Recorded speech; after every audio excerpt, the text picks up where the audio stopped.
الشيطان الرجيم بسم الله الرحمن الرحيم الحمد لله رب العالمين والصلاة والسلام على أشرف الأنبياء والمرسلين وعلى آله وصحبه أجمعين إن الحمد لله ونحمده ونستعين ونستهدي ونستغفره ونعوذ بالله من شرور أنفسنا ومن سيئات أعمالنا من يهدي الله فهو المهتد ومن يضلل فلن تجد له وليا مرشدا أشهد أن لا إله إلا الله وحده لا شريك له وأشهد أن محمدا عبده ورسوله قال رب اشرح لي صدري ويسر لي أمري واحلل عقدة من لساني يفقهوا قولي أما بعد أعوذ بالله كلمة الله التامة من شر ما خلق بسم الله الذي لا يضر مع اسمه شيء في الأرض ولا في السماء وهو السميع العليم السلام عليكم ورحمة الله وبركاته.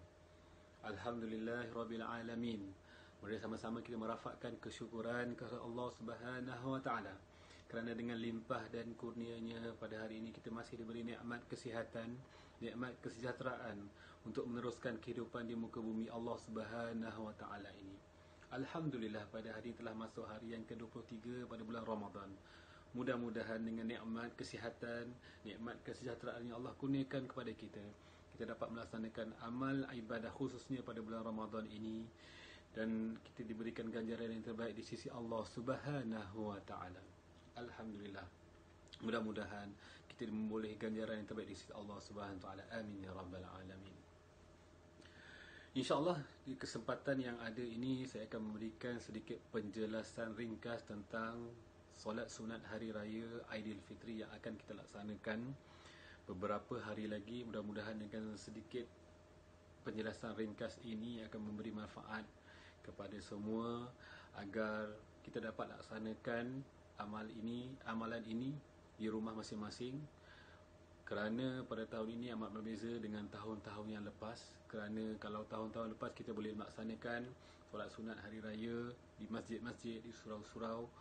Oleh kerana pada tahun ini ada kekangan yang terpaksa kita hadapi, terpaksalah kita melaksanakan solat sunat hari raya di rumah masing-masing.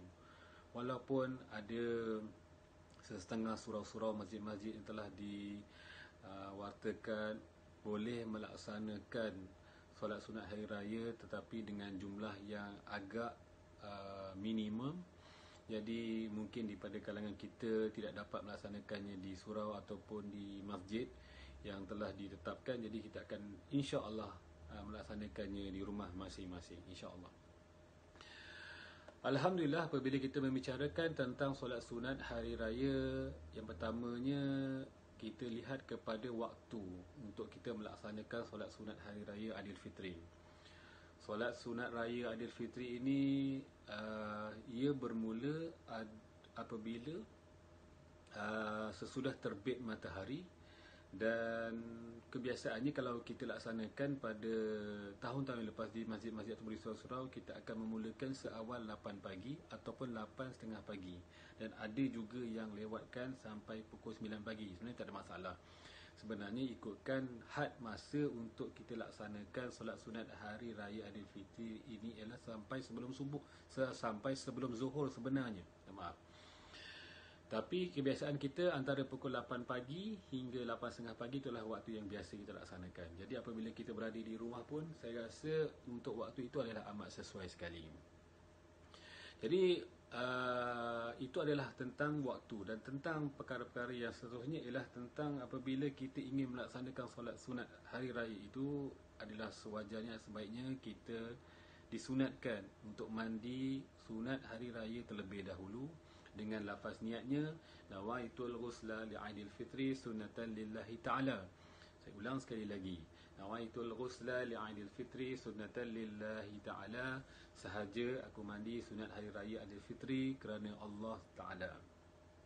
Sunat mandi ini adalah berdasarkan amalan sahabat-sahabat, di mana Imam Malik meriwayatkan dari Nafi' yang menceritakan sesungguhnya Ibnu Umar radhiyallahu anhu mandi pada hari raya fitrah sebelum keluar pada hari raya. Jadi perkara itu maksudnya adalah sunat bagi kita untuk melaksanakannya. Seterusnya apabila kita selesai mandi, disunatkan juga kepada kita untuk memakai pakaian baru dan berwangi-wangian. Dan kalau di kalangan kita ni semasa Perintah Kawalan Pergerakan ini tak sempat ataupun tiada berpeluang untuk mencari pakaian-pakaian baru untuk hari raya, untuk digunakan ataupun dipakai semasa awal pagi raya, itu tak ada masalah untuk kita pakai baju yang sedia ada sebenarnya. Janji pakaian itu nampak bersih dan menutup aurat. Jadi mudah-mudahan dengan sedikit orang kata pakaian yang cantik yang kita pakai semasa hari raya itu telah memberikan satu aura yang hebat kepada diri kita untuk kita menyambut hari raya pada tahun ini, insya-Allah. Dan begitu juga dengan wangi-wangian.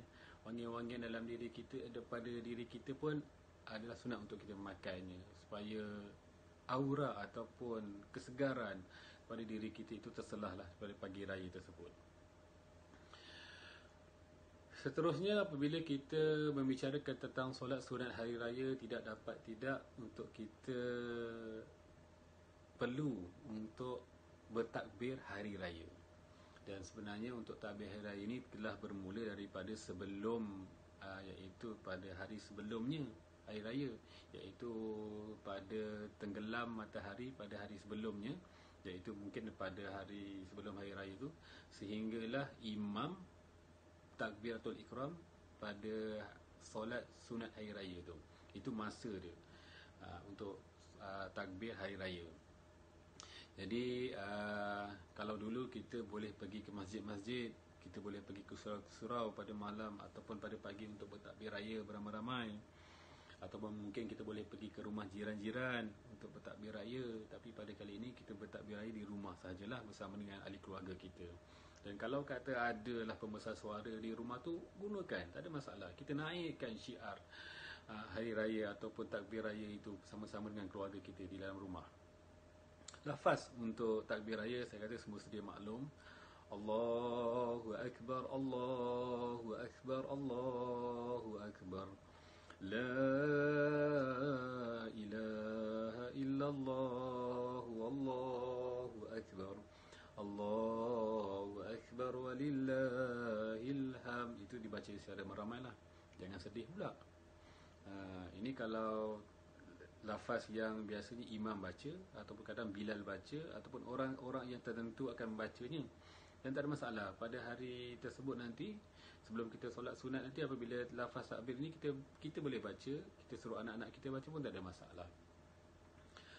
Dengan lafaznya Allahu Akbar, Allahu Akbar, Allahu Akbar.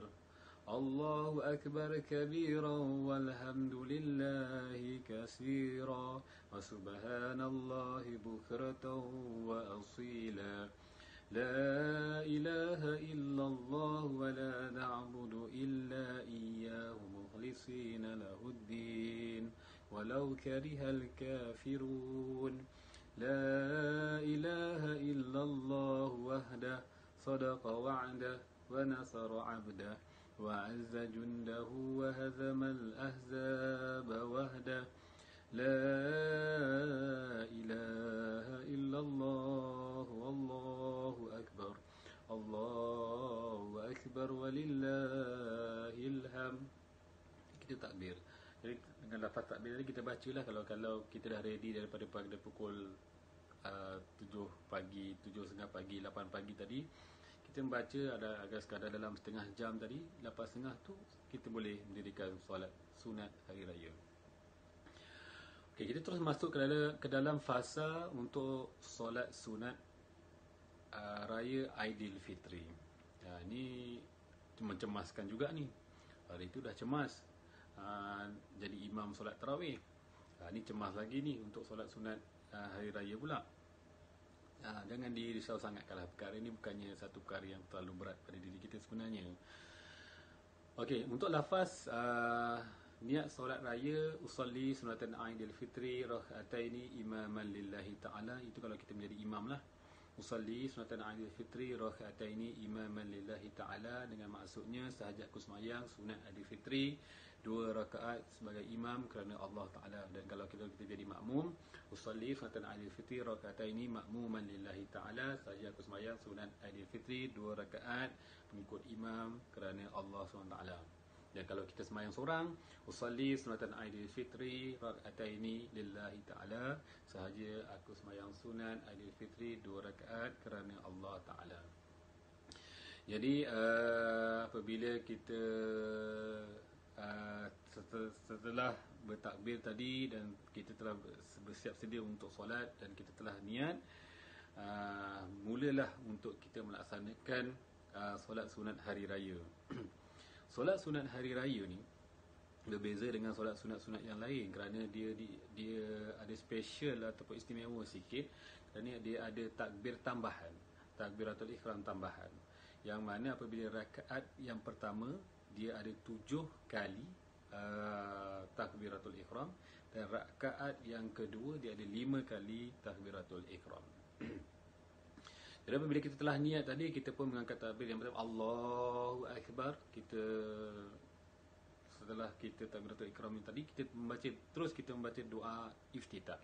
Allahu Akbar kabira walhamdulillahi katsira wa subhanallahi bukratan wa asila, hingga habislah, hingga selesai.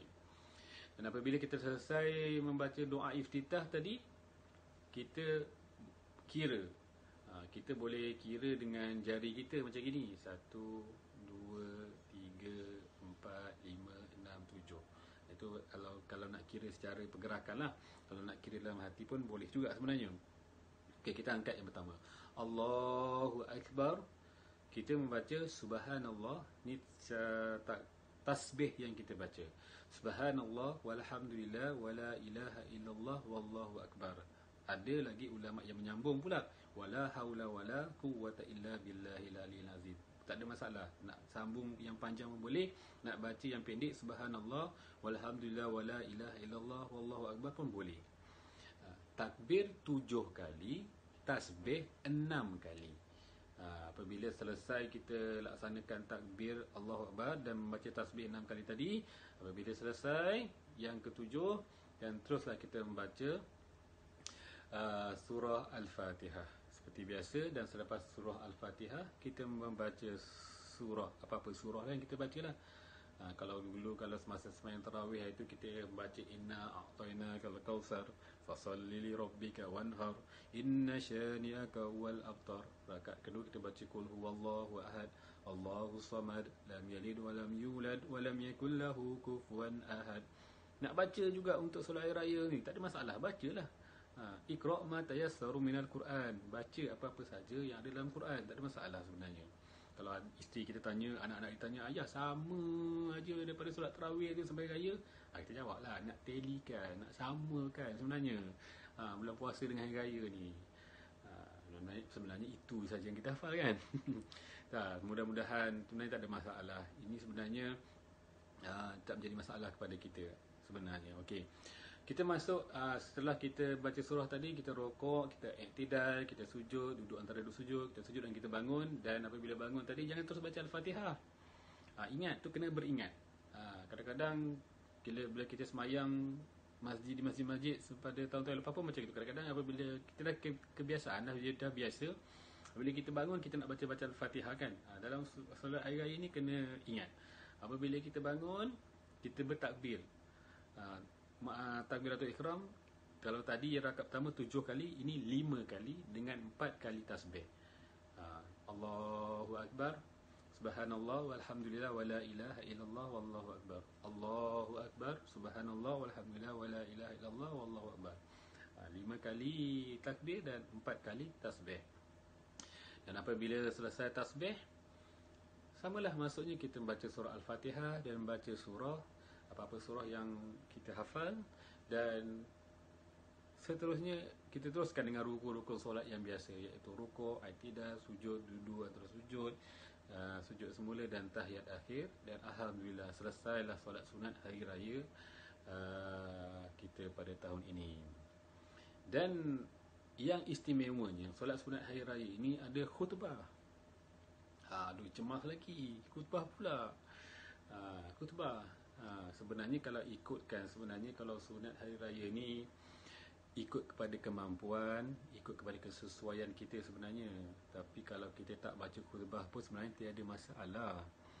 Tapi oleh kerana mungkin aku nak baca khutbah jugalah, alang-alang, jadi saya berikan sedikit garis panduan khutbah untuk hari raya. Sebenarnya khutbah hari raya ni, bacaan khutbah hari raya ni kalau ikutkan dia ada rukun-rukun dia juga, sama macam rukun khutbah hari Jumaat. Mengikut Imam Syafi'i, khutbah hari raya sama rukunnya macam khutbah hari Jumaat. Ni selepas kita bagi salam tadi, kita nak baca khutbah lah. Ni nanti kadang ada satu isu pula, mana aku nak cari kayu, nak pegang kayu apa yang ada kat rumah. Takkan nak pegang kayu mop. Tak ada. Benda-benda tu jangan dirisaukan. Tak payah. Nak baca khutbah pun jadi masalah, kan kayu pula nak jadi masalah. Tak ada masalah. Saya bacakan rukun. Sebenarnya bukannya susah sangat untuk khutbah ni. Dan sebenarnya saya ingin berkongsi sedikit lah untuk rukun khutbah ni. Sebenarnya kalau kita lihat ustaz-ustaz kita, kalau dalam ceramah kita, dia selalu mengamalkan rukun-rukun khutbah ini dalam ceramah-ceramahnya. Susunan rukun khutbah tu biasa dia amalkan. Sebab dia nak biasakan untuk berucap. Sebenarnya rukun-rukun itu biasanya perlu ada. Jadi mengikut Imam Syafi'i, rukun-rukun khutbah pada hari raya adalah sama seperti khutbah Jumaat. Yang pertama, memuji Allah, yakni mengucapkan Alhamdulillah dengan sebarang bentuk. Kita sebut sajalah Alhamdulillahirabbil alamin. Cukup satu syarat. Cukup satu rukun untuk khutbah kita. Rukun yang kedua, berselawat ke atas junjungan besar Nabi Muhammad sallallahu alaihi wasallam. Allahumma shalli ala sayyidina Muhammad wa ala alihi washabbihi wa barik wasallim. Dah cukup rukun yang kedua. Yang ketiga, memberi pesanan dengan takwa. Maksud ni kita nak mengingatkan kepada hadirin, ataupun kalau kita di masjid, kita ingatkan ahli jemaah ni, kita nak ingatkan kepada ahli keluarga kita tentang bertakwa saja. Kita baca sajalah. Ya ayyuhallazina amanu taqullaha haqqa tuqatih wa la tamutunna illa wa antum muslimun. Susahlah pula nak baca, nak ingatkan ayat bahasa Arabnya. Baca saja bahasa Melayu. Wahai orang-orang yang beriman, bertakwalah kamu kepada Allah dengan sebenar-benar takwa, dan jangan sekali-kali kamu mati melainkan dalam keadaan Islam. Maksudnya kita nak ingatkan sahaja untuk bertakwa kepada Allah Subhanahu Wa Taala. Cukup rukun kita yang ketiga. Yang keempat, membaca sepotong ayat dari Al-Quran pada salah satu dua khutbah. Tadi dah hafal kan? Inna a'tainakal kautsar. Dah hafalkan qul huwallahu ahad. Kita bacalah dalam khutbah yang pertama ataupun khutbah yang kedua. Ataupun paling tidak pun bacalah, nak ingatkan tentang malam Lailatul Qadar. Inna anzalnahu fi lailatul qadr wa ma adraka ma lailatul qadr ila akhiril ayat. Bacalah. Apa-apa saja. Jadi nampak simple kan? Dan seterusnya, yang terakhir, membaca doa untuk sekalian kaum muslimin dalam khutbah yang kedua. Jadi apabila khutbah kedua, kita baca satu doa untuk kaum muslimin semuanya. Yang biasa kita baca dalam solat. Allahumma ighfir lana dhunubana wal walidina warhamhum kama rabbawna shighara wal jami'il muslimina wal muslimat wal mu'minina wal mu'minat bi rahmatika ya arhamar rahimin. Dah cukup, lengkap. Itu sebenarnya adalah rukun. Ada 5 je sebenarnya rukun khutbah yang perlu kita laksanakan. Walau bagaimanapun, untuk memudahkan, saya dimaklumkan pihak JAKIM ada menerbitkan contoh khutbah hari raya yang mungkin kita boleh muat turun melalui handphone kita, melalui laptop kita, yang mungkin kita boleh print, ataupun mungkin kita boleh lihat semasa baca khutbah dalam handphone saja. Tak ada masalah sebenarnya. Ada yang disediakan. Mungkin kat situ lebih orang kata jelas tentang mungkin pengisian yang mungkin boleh disampaikan dalam khutbah-khutbah yang akan kita bacakan bersama dengan keluarga kita di rumah nanti. Jadi selesailah sebenarnya. Itu sahaja yang perlu kita laksanakan semasa kita melaksanakan solat sunat hari raya Aidilfitri di rumah masing-masing. Mudah-mudahan dengan sedikit penjelasan ini daripada saya akan memberikan sedikit penjelasan juga kepada semua yang akan melaksanakan, akan menjadi imam, yang akan menjadi khatib semasa hari raya, untuk melaksanakan solat sunat hari raya pada tahun ini. Dan kita berdoa kepada Allah Subhanahu Wa Taala semoga wabak COVID-19 ini dihapuskan ataupun dijauhkan daripada diri kita, pada keluarga kita, pada masyarakat kita lah. Mudah-mudahan kita semua akan kembali hidup dalam keadaan normal seperti biasa. Dan mudah-mudahan untuk akhirnya sama-samalah kita sentiasa berdoa kepada Allah SWT. Mudah-mudahan kita sentiasa tergolong dalam hamba-hambanya yang berjaya di dunia dan akhirat, khususnya pada bulan Ramadan Al-Mubarak ini. Sekian daripada saya. Assalamualaikum warahmatullahi wabarakatuh.